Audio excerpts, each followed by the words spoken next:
परिवर्तन आहे. महाकारुणिक कैलासवासी गौतम बुद्ध, सम्राट अशोक, बोधिसत्व डॉक्टर बाबासाहेब आंबेडकर यांच्या विचारांना त्यागांना विनम्र अभिवादन. दी बुद्धिस्ट सोसायटी ऑफ इंडियाच्या महाउपासिका आदरणीय मीराबाई आंबेडकर यांना व त्यांच्या अश्वगतीने करणाऱ्या धर्म कार्याला सुद्धा माझ्या प्रणाम. त्याचप्रमाणे या संस्थेचे आमच्याचे कार्याध्यक्ष आदरणीय भीमराव आंबेडकर साहेब आणि संपूर्ण आंबेडकर कुटुंब इथे आज सर्व समाजाकरता अवघात करत आहे आणि म्हणून पूर्ण आंबेडकर कुटुंबाला सुद्धा या ठिकाणी वंदन करते. त्याचप्रमाणे मी ज्या कुटुंबामध्ये आपण या ठिकाणी जे सुरक्षित घेत आहोत या शिल्पाचे शिल्पकार आदरणीय सूर्यपुत्र नरेंद्र आंबेडकर यांना सुद्धा या ठिकाणी मी वंदन करते. त्याचप्रमाणे भिक्षू संघनायक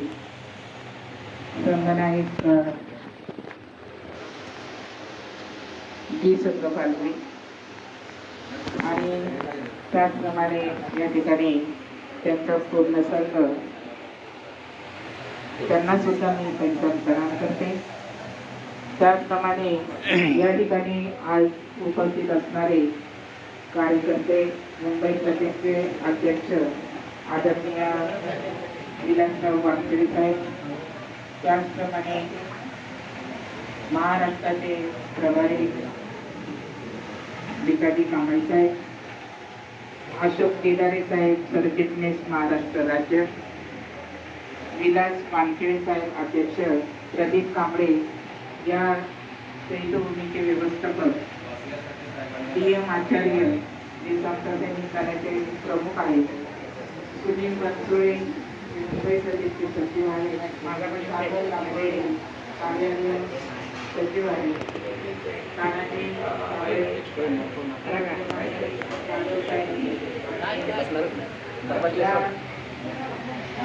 या ठिकाणी असणारे आईले साहेब, त्याचप्रमाणे आमचे गायकवाड साहेब आणि गायकवाड बरेच जण या ठिकाणी आहेत. सर्व कार्यकर्ते या ठिकाणी आहेत.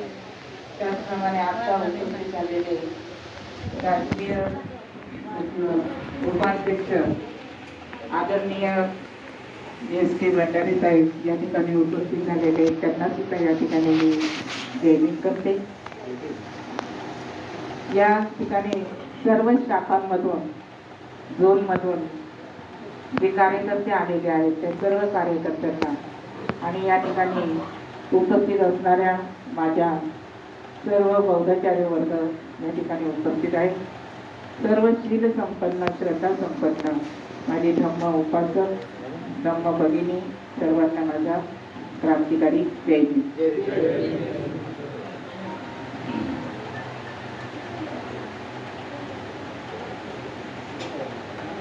आजचा जो विषय आहे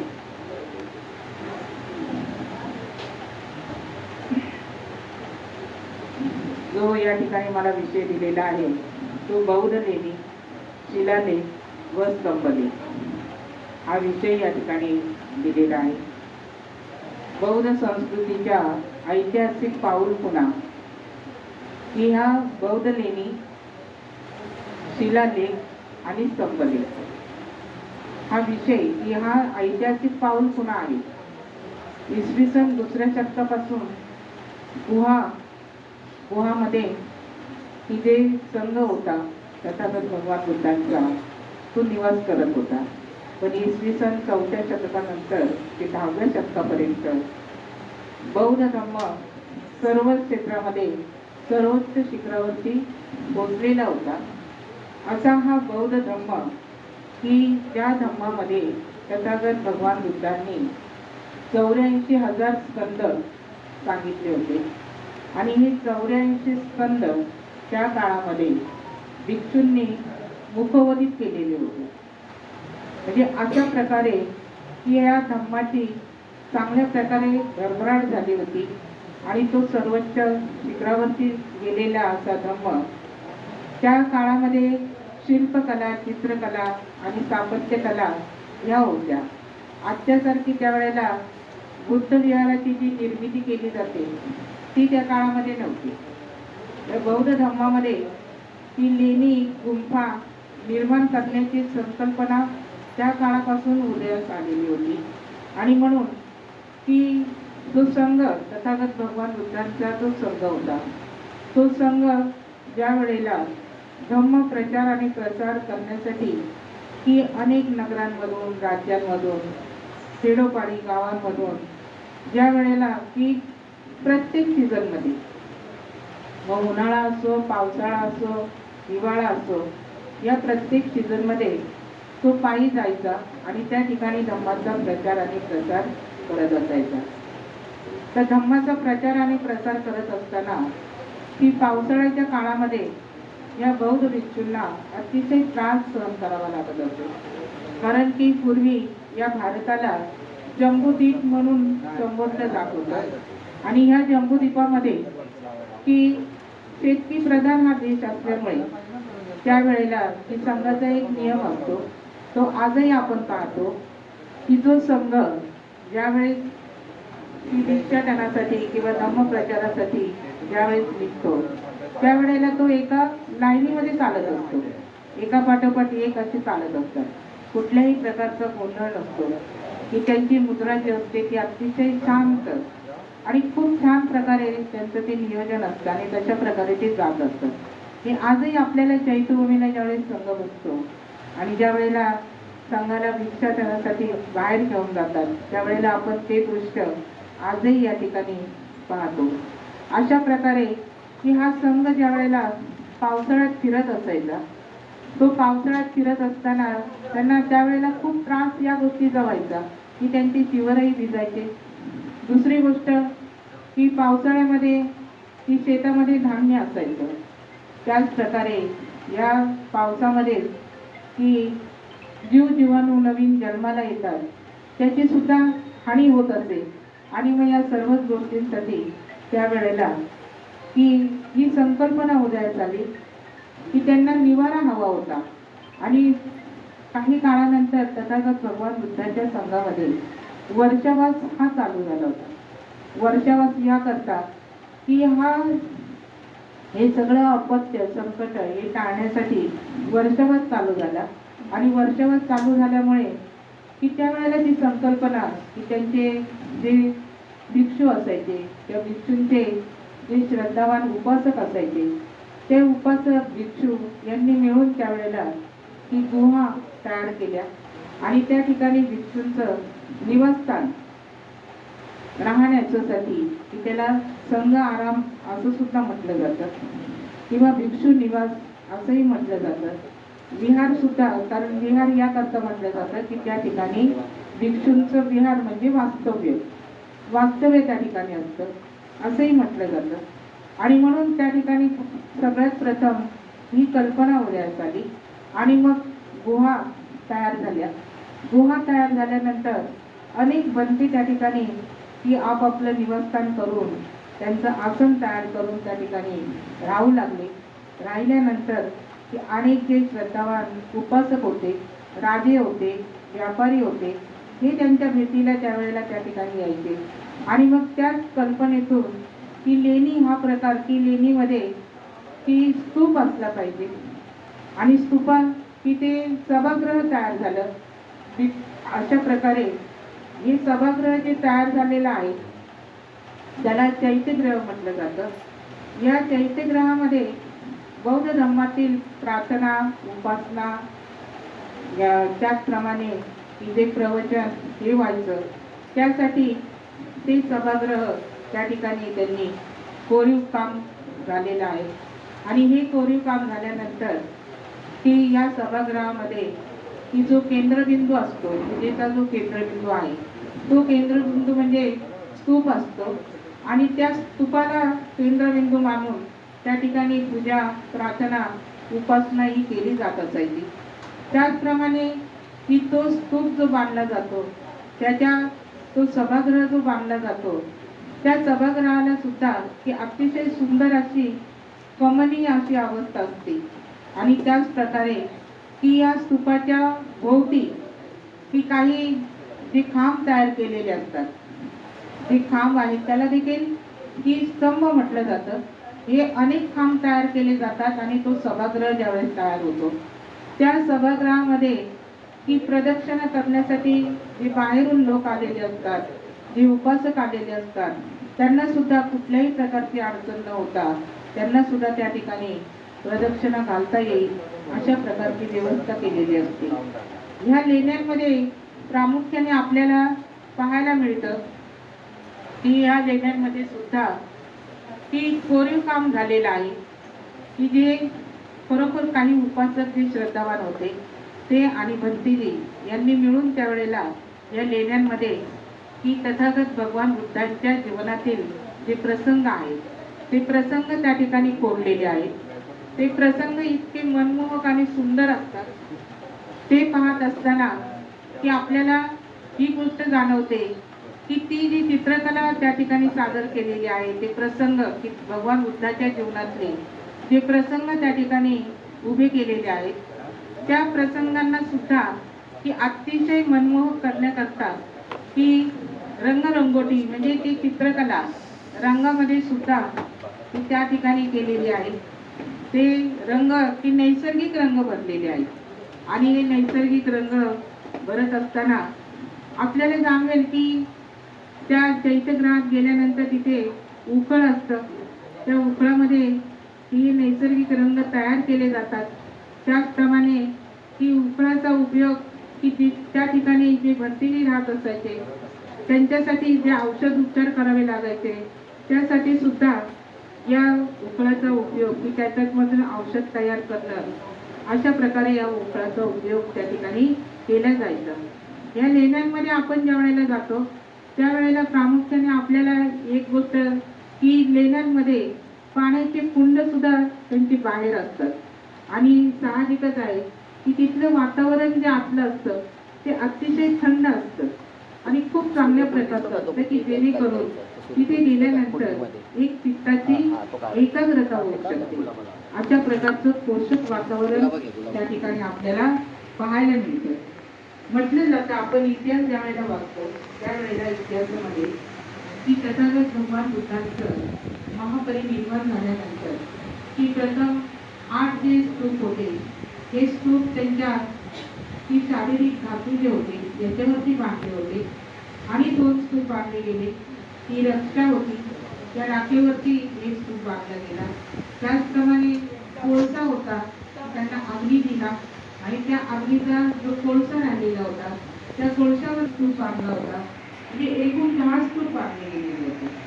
पण इतिहास आपण ज्यावेळेस वाचतो त्यावेळेला सम्राट अशोकाच्या काळामध्ये सम्राट अशोकाने की स्तूप उत्खनन करून पुन्हा की 84,000 स्कंदनाचा जो धम्म आहे तो धम्म सांगण्याकरता 84,000 स्तूप सम्राट अशोकाने बांधले गेलेले आहेत. तितक्या लेण्या त्यांनी तयार केलेल्या आहेत. या लेण्या ज्या आहेत त्या लेण्यांमध्ये सुद्धा आपल्याला या सर्व गोष्टी पाहायला मिळतात ज्या वेळेला आपण तिथपर्यंत जातो.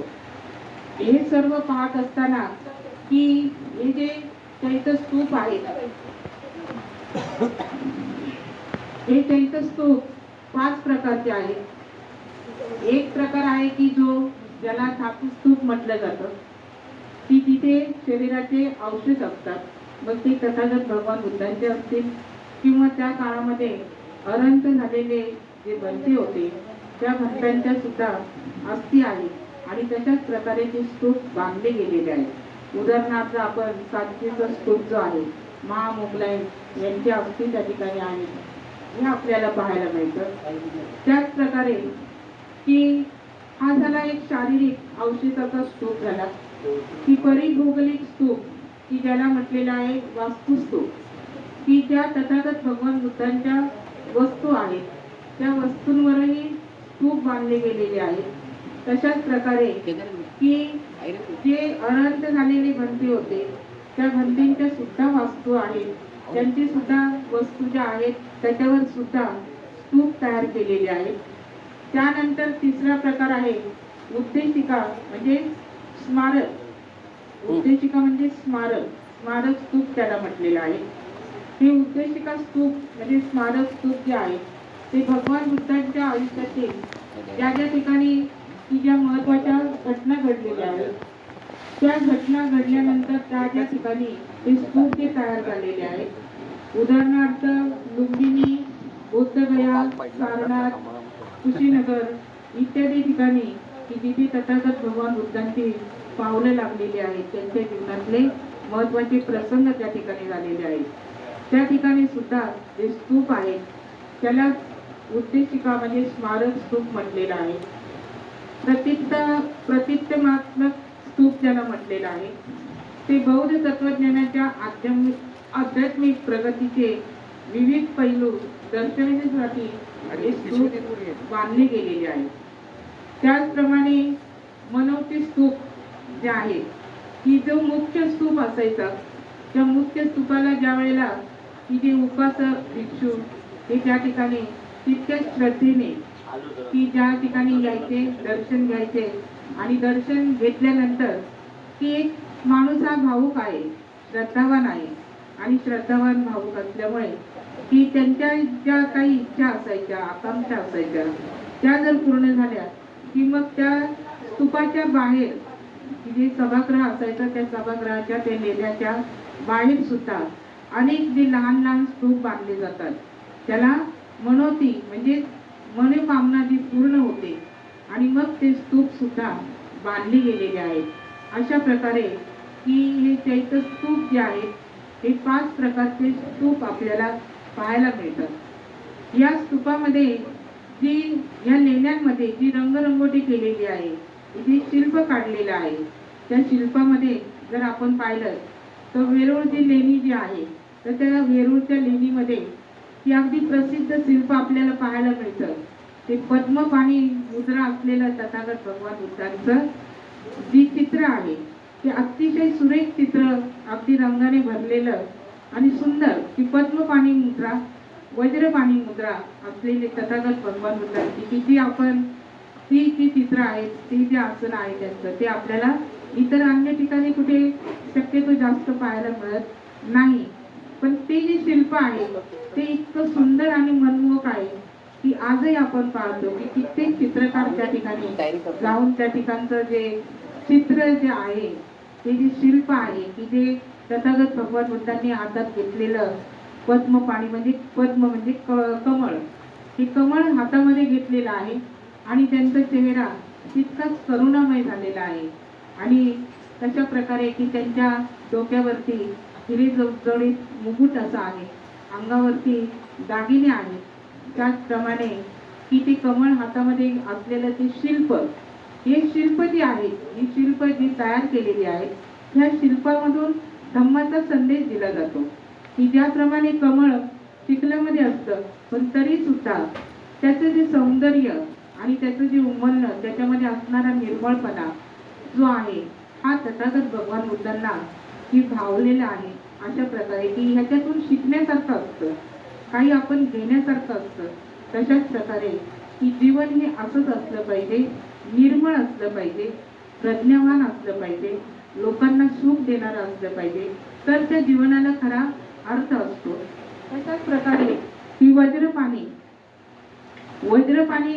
जे वज्र म्हणजे हत्यार की जे अस्त्र तथागत भगवान बुद्धांच्या हातामध्ये आहे आणि ती जी उभी मूर्ती आपल्याला पाहायला मिळते त्या उभ्या मूर्तीमध्ये की तथागत भगवान बुद्धांनी की त्याच ठिकाणी आपल्याला तशा गोष्टी पाहायला मिळाल्यानंतर आपल्या मनामध्ये विचार येतो की तथागत भगवान बुद्धांनी कधीच शस्त्र घेतलं नाही.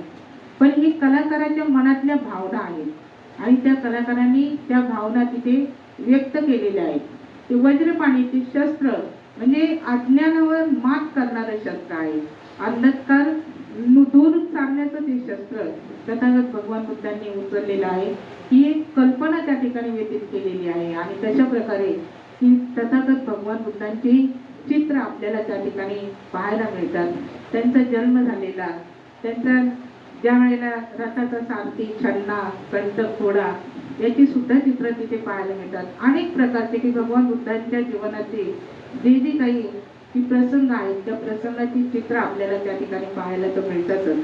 पण त्याचप्रमाणे या लेण्यांमध्ये आपल्याला की शिलालेख जे आहे, ज्याला की शिलालेख म्हणजे की दगडावरती कोरलेलं, की जो दगड आहे, जो खडक आहे, की इतक्या कठीण खडकावरती कोरलेले जे शिलालेख आहेत, हे लेख की त्या काळामध्ये ज्या वेळेला की जी प्राकृतिक भाषा होती, जी ब्रह्मी लिपी होती, त्याचप्रमाणे पाली भाषा होती, खारोष्टी भाषा होती, या भाषेमध्ये तिथल्या त्यावेळेच्या प्रचलित भाषेमध्ये त्याच्यावरती ही बौद्ध धम्माची तत्व त्या ठिकाणी कोरलेली आहेत.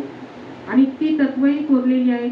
विशेष काही ठिकाणी की त्या काळामध्ये झालेले राजांचे नावं, त्या राजवंश आणि त्याचप्रमाणे की त्या राज्यांमधलं जे काही शासन पद्धती आहे ती सुद्धा तिथे लिहिली गेलेली आहे. जे राजाने केलेले जे नियम असायचे ते नियम सुद्धा त्या ठिकाणी कोरले गेलेले आहेत. त्याला शिलालेख म्हटलेला आहे.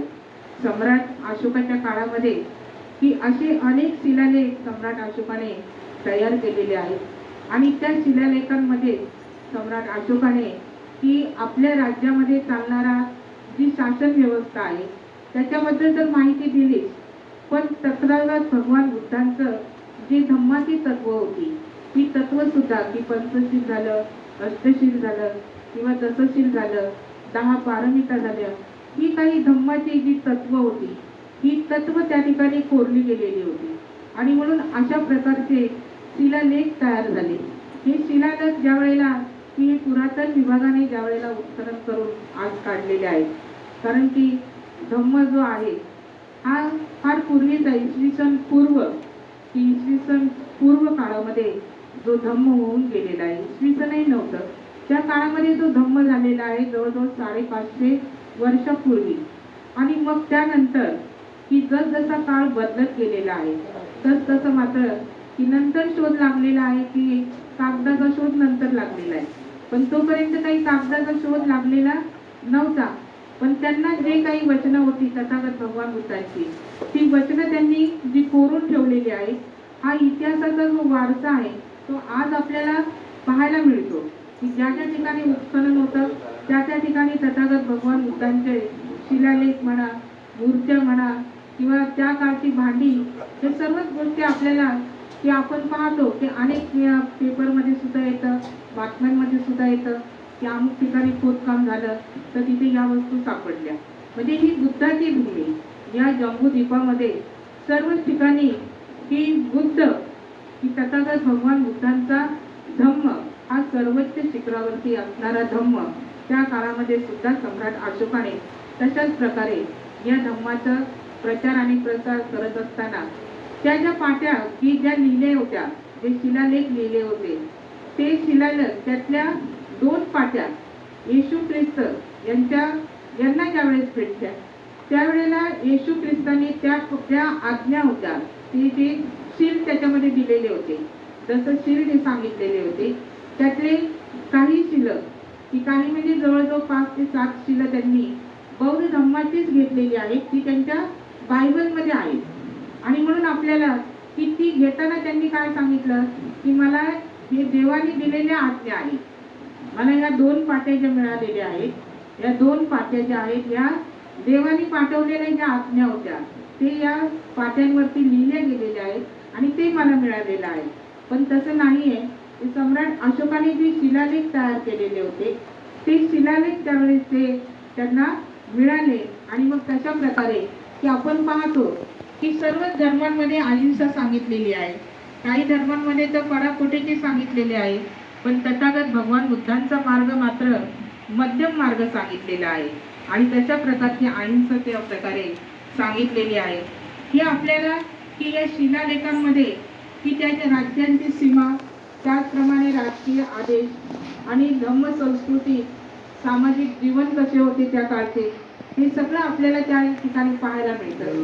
हे सगळं बनवताना कुणाचं या ठिकाणी की जास्तीत जास्त मोल असेल तसे तथागत भगवान बुद्धांचे संघ जो होता, हा संघ तर होताच, पण या संघाचे जे की श्रद्धावान उपासक होते, जे दानी लोक होते, त्यावेळेला जे राजे होते, व्यापारी होते, जे दान धर्म करणारे उपासक होते, या उपासकांनी दान धर्म केलेला आहे आणि त्याच्यामधून या लेण्या, या शिलालेख हे तयार झालेले आहेत.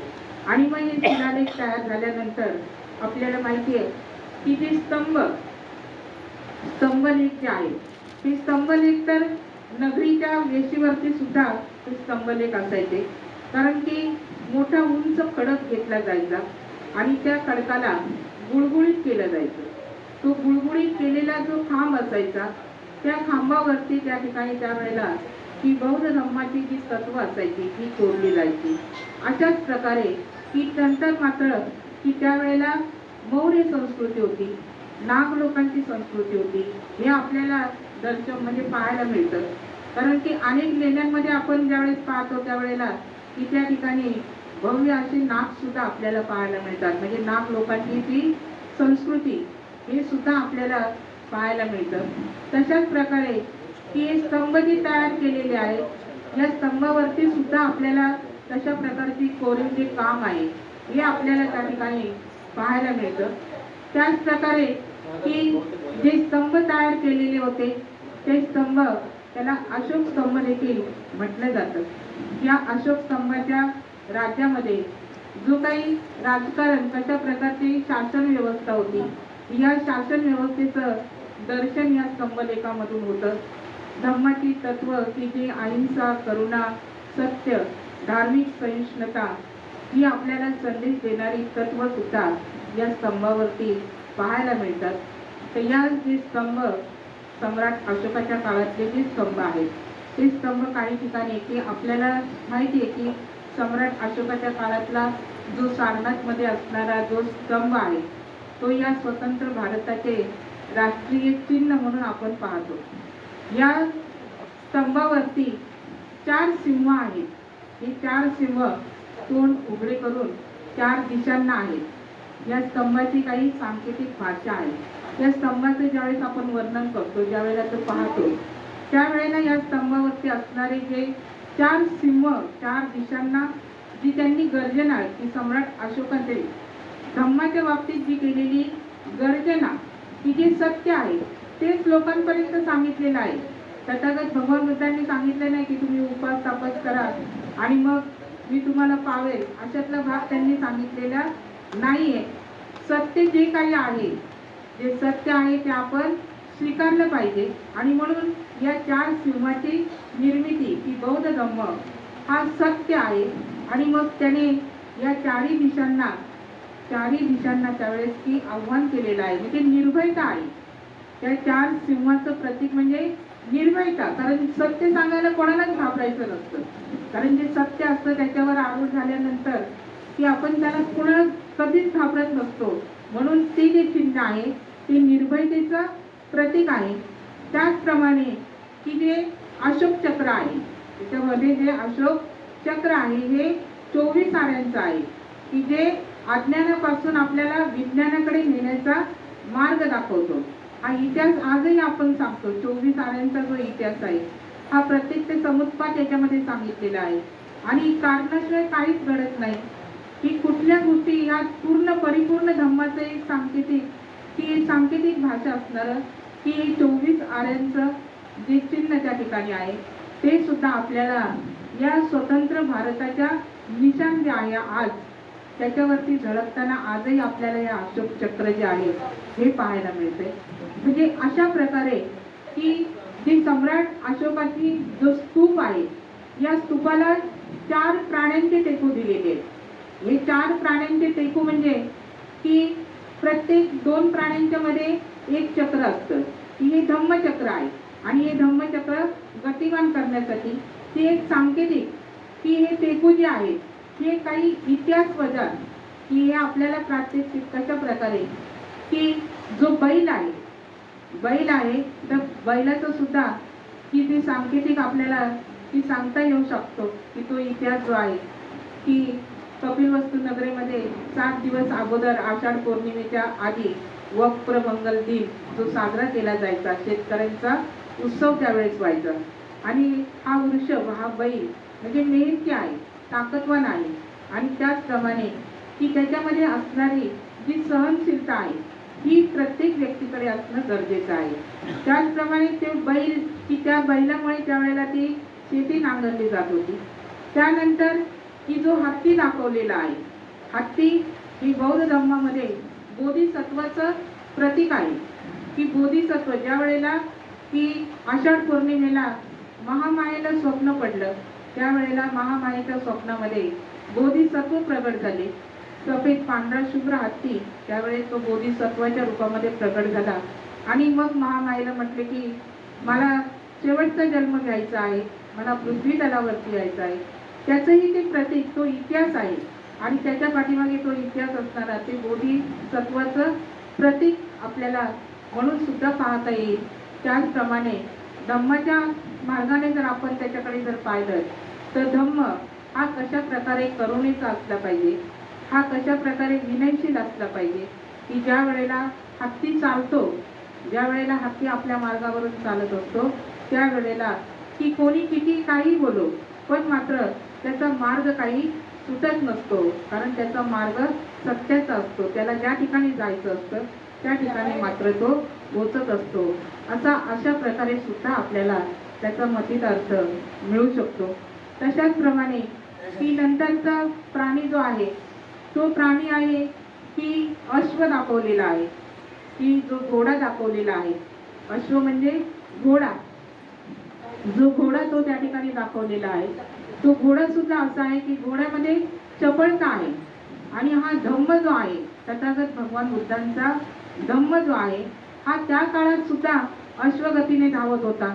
आणि आजही की बोधिसत्व डॉक्टर बाबासाहेब आंबेडकरांनी ज्या वेळेपासून बौद्ध धम्म घेतला आणि तो आमच्यापर्यंत की जोपर्यंत पोचला नव्हता, पण त्यावेळेस समाजापर्यंत लोकांना त्याचा खरा अर्थ कळू लागलाय, तर आजही तो अश्वगतीने घोडदौड करत आहे. अशा प्रकारे हा जो अश्व आहे याचं ते प्रतीक आहे. त्याचप्रमाणे चौथं जे आहे की जो वाघ दाखवलेला आहे, जो वाघाचं चित्र आहे. आणि मध्ये प्रत्येक दोन प्राण्यांच्या मध्ये चक्र आहे. की त्याच्यातून धम्म सुद्धा आपल्याला सांगता येतो. की धम्म अशाच प्रकारे की डॉक्टर बाबासाहेबांनी सांगितलेलं होतं, की जे बोधिसत्व डॉक्टर बाबासाहेब आंबेडकरांनी सांगितलं होतं की शिक्षण हे वाघिणीचं दूध आहे, की ते दूध ग्रहण केल्यानंतर कोणी डरकाळल्याशिवाय राहणार नाही.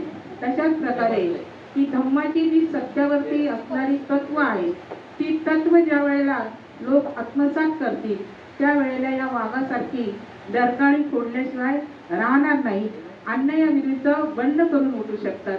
अशा प्रकारचे की धार्मिक एक चित्र, की अशा प्रकारे की ही धम्माची व्याख्या सुद्धा आपल्याला त्याच्यामध्ये पाहायला मिळते. अशा प्रकारे हा अशोक स्तंभ हे इतकं म्हणजे हे जे आपली पाऊल खुणा मी तुम्हाला सांगितलेले आहे की या बौद्ध इतिहासाच्या ज्या पाऊल खुणा आहेत, की हा इतिहास जो आहे, हा इतिहासाचा वारसा हक्क या भारत भूमीला मिळालेला आहे. आणि आपल्याला कल्पना आहे की अनेक शास्त्रज्ञ होऊन गेलेले आहेत. त्यापैकी काही शास्त्रज्ञ की जेम्स फर्ग्युसन हे भारतीय बौद्ध लेणी व प्राचीन वस्तुकलेचा सखोल अभ्यास करणारे ब्रिटिश काळातील एक इतिहासकार होते. त्याचप्रमाणे जेम्स बर्जेस जे अजिंठा, वेरूळ, कारले, भाजे इत्यादी अनेक लेण्यांचे सर्वेक्षण संशोधन त्यांनी केलेलं आहे. त्याचप्रमाणे वॉल्टर बर्जेस अजिंठा लेण्यावरील जगप्रसिद्ध संशोधन त्यांनी केलेलं आहे. आणि तो कालखंड सुद्धा त्यांनी की तो कालखंड काय सांगितलेला आहे तो सुद्धा त्यांनी शोधलेला आहे. तशाच प्रकारे की डॉक्टर वासुदेव विष्णू मिर्शी त्यांनी सुद्धा शिलालेख आणि प्राचीन इतिहासाचे की त्या इतिहासाचं संशोधन करण्याकरता आपल्याला पाली लिपी येणं जास्त महत्त्वाचं आहे. कारण त्याच्यावरती पाली लिपीचं कोरीव काम शिलालेखांवरती जास्तीत जास्त ठिकाणी पाहायला मिळतं. आणि ते पाली ज्यावेळेस आपल्याला येईल तर साहजिकच आहे की आपण त्याच्यावरती काय लिहिलेलं आहे, त्याच्यावरती कुठल्या राजांची नावं आहेत, कुठली शासन पद्धती आहे, कुठली संस्कृती आहे, कुठल्या काळातली आहे, हे आपण वाचू शकतो. अशा प्रकारचे ह्यांनी सुद्धा संशोधन केलेलं आहे. डॉक्टर हसमुख धीरजलाल सांकलिया यांनी सुद्धा पुरातत्व खात्यांमधून संशोधनाचे अग्रगण्य सिद्धांत बौद्ध स्थळांचा अभ्यास सुद्धा त्यांनी केलेला आहे. अशा प्रकारचे जे अनेक प्रकारचे बरेचसे जे साहित्यिक इतिहासकार आहेत, या इतिहासकारांनी याच्यातून संशोधन केलेलं आहे. आणि म्हणून की हा आपला वारसा आहे, प्रत्येक भारतीय नागरिकाचा तो वारसा आहे की हे जे राष्ट्र पूर्वी सुद्धा बौद्ध होतं, आजही याच्यावरती ही बौद्ध निशाणाचाच झेंडा फडकत आहे. पण आजही भारत बौद्धमयच आहे म्हणायला हरकत नाही. आणि म्हणून की बोधिसत्व डॉक्टर बाबासाहेब आंबेडकरांनी 14 एप्रिल 1956 साली जो आम्हाला धर्मांतरित केलेला आहे, आणि धर्मांतर केल्यानंतर आमचं सुद्धा कर्तव्य पडतं की प्रत्येक नागरिकाचं त्याचप्रमाणे की प्रत्येक बौद्ध बांधवांचं आज कर्तव्य आहे की हे जो इतिहासाकडून मिळालेला जो वारसा आम्हाला मिळालेला आहे, याचं जतन आम्ही केलं पाहिजे. आणि त्याचं जतन करणं म्हणजे त्या प्रत्येक वास्तूला आम्ही भेट दिली पाहिजे, त्या ठिकाणी गेलं पाहिजे. गेलं नाही तर साहजिकच आहे की आमच्या घरामध्ये दुसरं कोणतरी येऊन तिथं अतिक्रमण करणारे टपलेलेच आहेत, असंही होऊ शकतं. आणि म्हणून आम्ही जर त्या ठिकाणची दक्षता घेतली, आम्ही त्या ठिकाणी भेटी देत राहिलो, तर मात्र त्या ठिकाणी की कुठल्याही प्रकारे अतिक्रमण होणार नाही याची दक्षता आपण घेऊन एक जागरूक भारतीय नागरिक म्हणून या बौद्ध लेण्या आणि बौद्ध स्तंभ त्याचप्रमाणे शिलालेख याचं जतन आपण प्रत्येक नागरिकांनी करणं हा आपला एक आपण करणं ही काळाची फार मोठी गरज या ठिकाणी आहे. या ठिकाणी आपण फार शांततेचं सहकार्य मला केलेलं आहे. मला या ठिकाणी भंडारे साहेब आल्यानंतर थोडं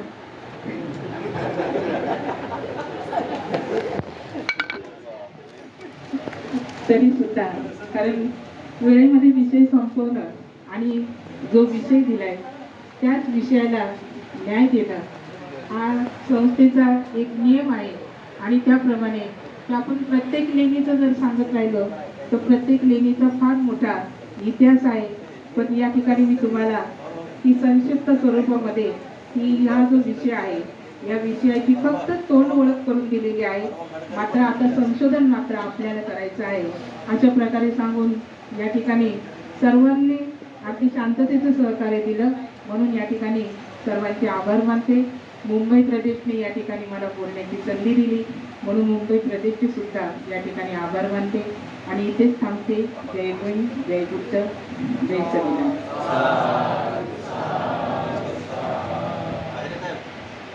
आपला हे फेसबुकला